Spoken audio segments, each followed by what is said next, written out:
Hey folks, Rachana Ranade here and I welcome you all to a very interesting video which is about understanding if SEBI has really banned investments in international funds or not.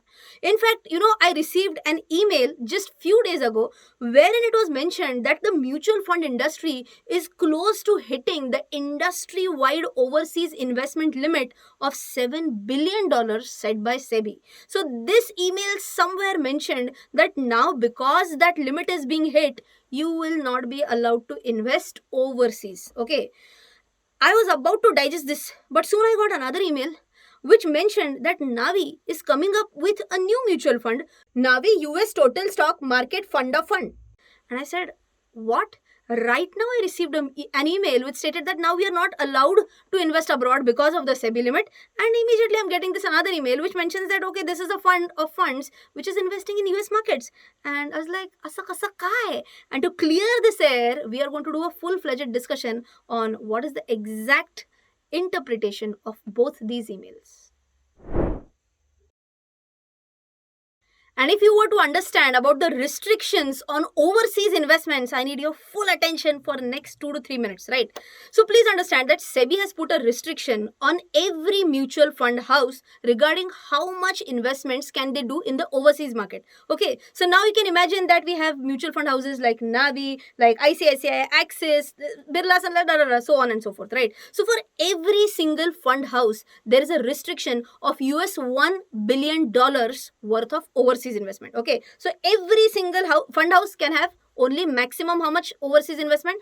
US dollar 1 billion. But there is a blanket investment limit of total $7 billion. This is the entire mutual fund industry ka limit. Yahan tak bhi okay? Clear? Fantastic.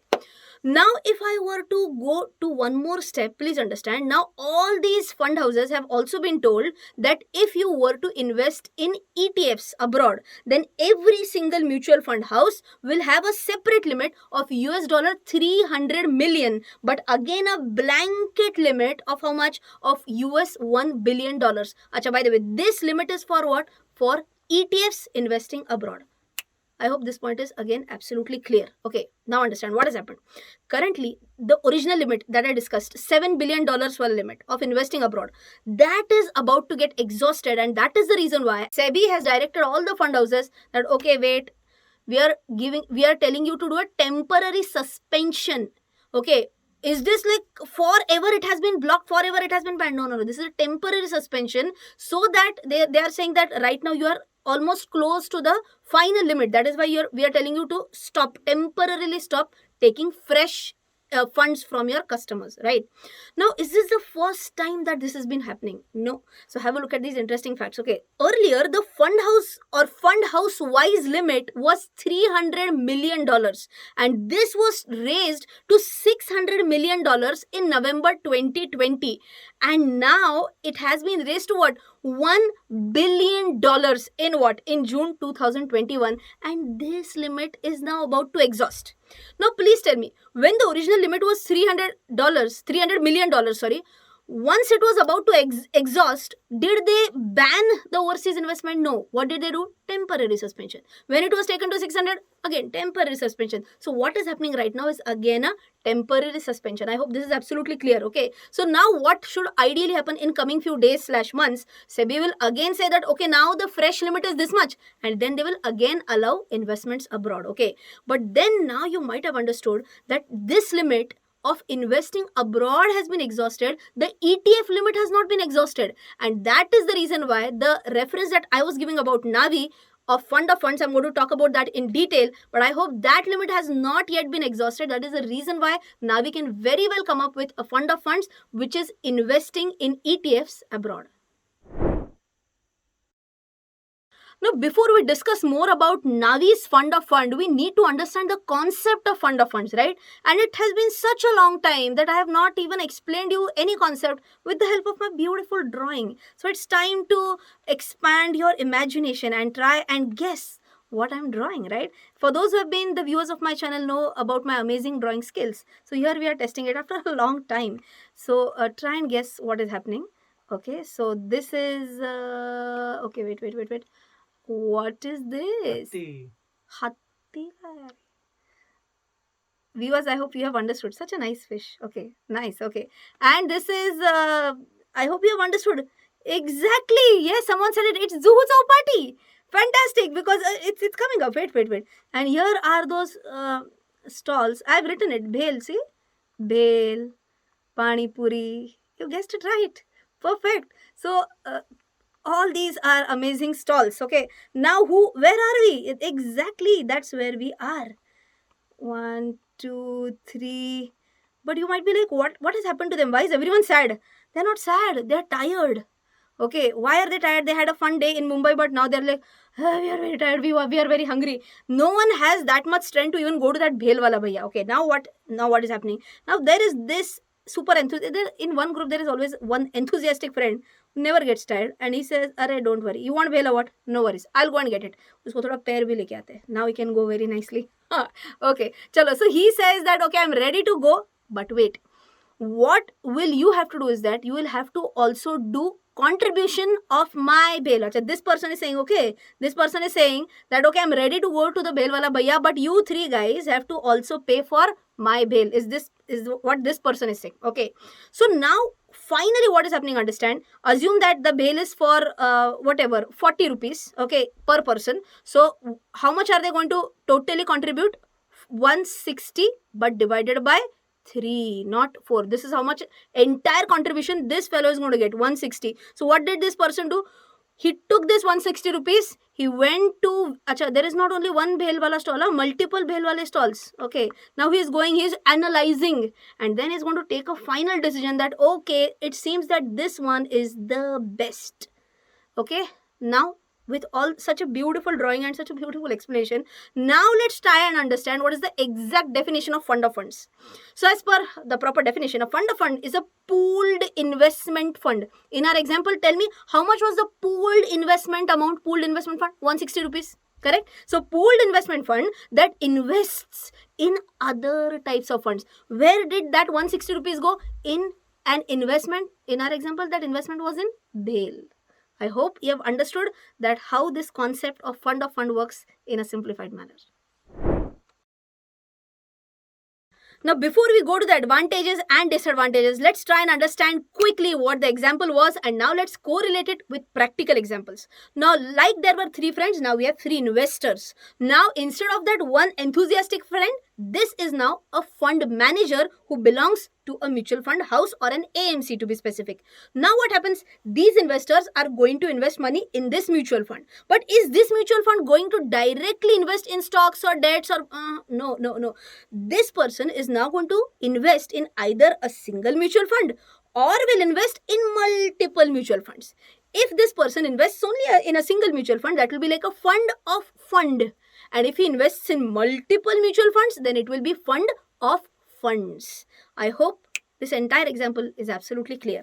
Now with this in your mind, let's try and understand what are the advantages. The very first advantage is diversification. Don't you get an exposure of investing in multiple areas? Obviously yes, and that is why the second advantage, that you get to invest in a lot of different asset classes, like what? In gold, in debt, in equity, and so on and so forth, right?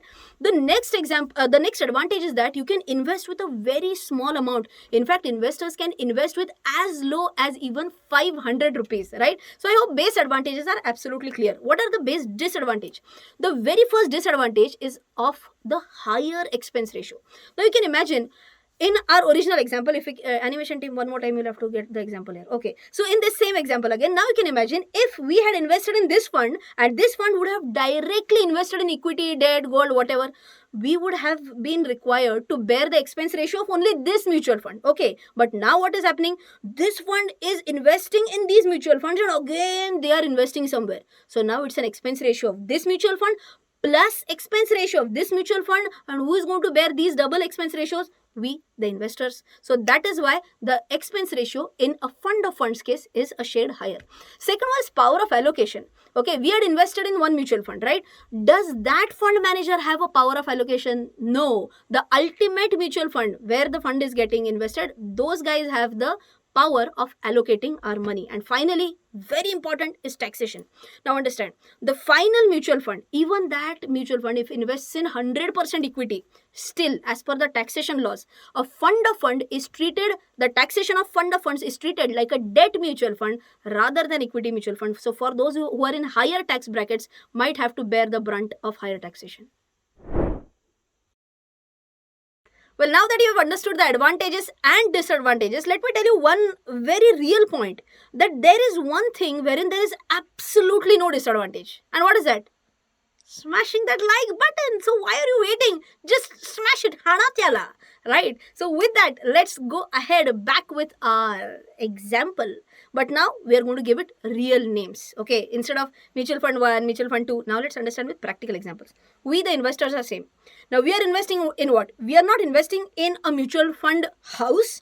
We are investing in a scheme. And which is that? That is, let us say, NAVI US Total Stock Market Fund of Fund. Now you might be like, why is it fund of funds? Because is this directly going to invest somewhere? No. This is first going to invest in another scheme. And which is that? That is Vanguard Total Stock Market ETF. And instead of using this long name every single time, the short form is VTI. Okay. So our money went to NAVI. NAVI is investing in Vanguard ETF, and Vanguard ETF is going to invest in multiple places. I hope this point is absolutely clear. Now, I'm sure you might have heard about NAVI's name, but you might not be aware about who is or which is this Vanguard group. For your information, Vanguard is world's second largest asset management firm based on the value of assets managed. In fact, it was the first AMC to introduce index funds, and that is back in 1976. Right? Vanguard Total Stock Market ETF, the one which I was talking about right now, it is the third largest ETF in the world, and this single fund has about $1.4 trillion worth of asset. I hope you are understanding the volume of this entire ETF now. Now, if I were to talk about the returns given by these ETFs, just have a look at this chart. If you can see here, returns in 1 year, 5 years, and 10 years. Check out, these are returns given by VTI. Now, comparing these returns with the Nifty returns for 1 year, 5 years, and 10 years. And if you have a look at these returns, you can easily analyze that this fund, this ETF, has clearly outperformed Nifty over the entire time span. Now let's try and understand the features of VTI. But before that, let's first try and understand where does VTI invest. Because if you remember, we were investing in NAVI. NAVI was investing in VTI. But where is VTI investing? VTI is investing in more than 4,000 US stocks. Actually, that is nearly 100% of the total US investable equity markets. Now, all these 4,000 stocks put together, I can say they are spread across more than 11 sectors, which include technology, consumer discretionary, healthcare, industrials, financials, and a few more, right? Now, because we are getting such a wide diversification, can I say one feature, one important advantage or feature is that, number one, we are getting a good diversification, not only across stocks, not only across sectors, but also across geographies. Why? Because ultimately we Indians would be in that case investing in US assets. So can we get a potential advantage of the appreciation of US dollar as well? And answer is yes, right? Now, maybe one question is there in your mind, that why are we investing in almost all 4,000 stocks which are forming like a part of the entire US investable stock market? Why not only in those stocks which are forming a part of the indices? Something like only part of, let us say S&P 500 or something like that. So for that, I'll give you an example. Okay, Moderna, I'm sure you have heard about the vaccine company. When it was not a part of S&P 500, at that time, the share price increased about 2,000% before the inclusion into the index. But once it got included in the index, by the way, this happened in July 21, it has given a 19% return. So you can understand that when a company is not yet fully, the gem has not been found. It's still something like a small cap. Okay, still it is yet to establish itself. There are chances that these could be multi-baggers and they could give exponential returns. So I hope with these basic points you've understood what are the different features of VTI. Well, now that you have understood that Vanguard invests in more than 4,000 plus stocks, now one last question is, what is NAVI? NAVI mutual fund, naam to suna hi hoga. I've already discussed about NAVI mutual funds in this video. So whenever you find time, go and watch this video, right? But right now, we need to understand that NAVI is very famous for coming up with mutual funds at a very low cost, okay?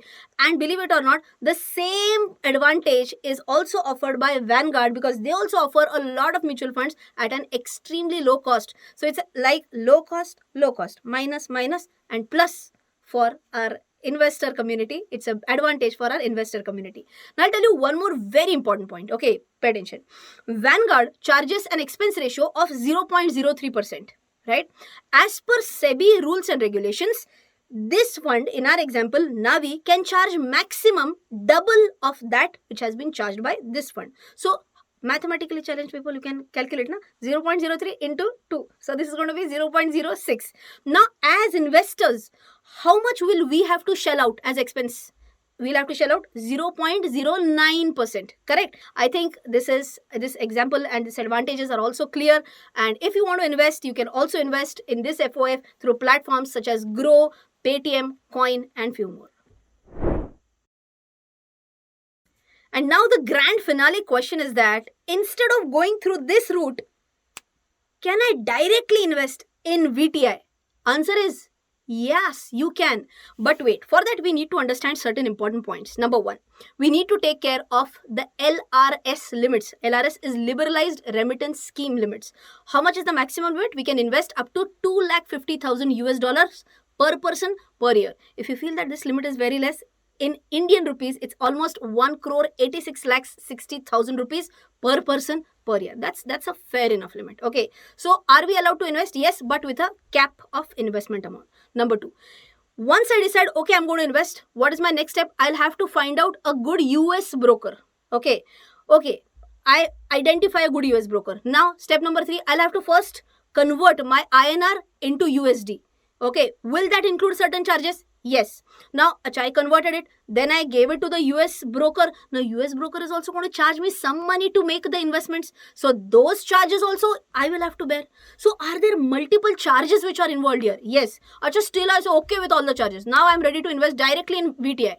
Now, what is the minimum investment amount? Minimum investment amount, if I'm talking about 2nd February 2022, that will be $228.54 US, which is almost 17,000 INR. So, I hope you have understood that number one, ek to charges involved are high. Number two, investment amount is also very high. So, these two things have to be considered in mind if you are going ahead with directly investing in VTI. But instead of that, if you invest through NAVI mutual fund FOF, then the biggest advantage is that no need to find out any US broker. NAVI MF mutual fund is going to do that for you, number one. And number two, the minimum investment amount is not going to be like 17,000, 18,000 rupees. It's going to be as low as just 500 rupees. So, if you want to know more about this, you can surely check out the link in the description box. And if you want to know more about how to invest abroad, and if you want to know more about top 3 stocks based on budget 2022, you can check out these videos here. Till then, take care. Jai Hind and bye-bye.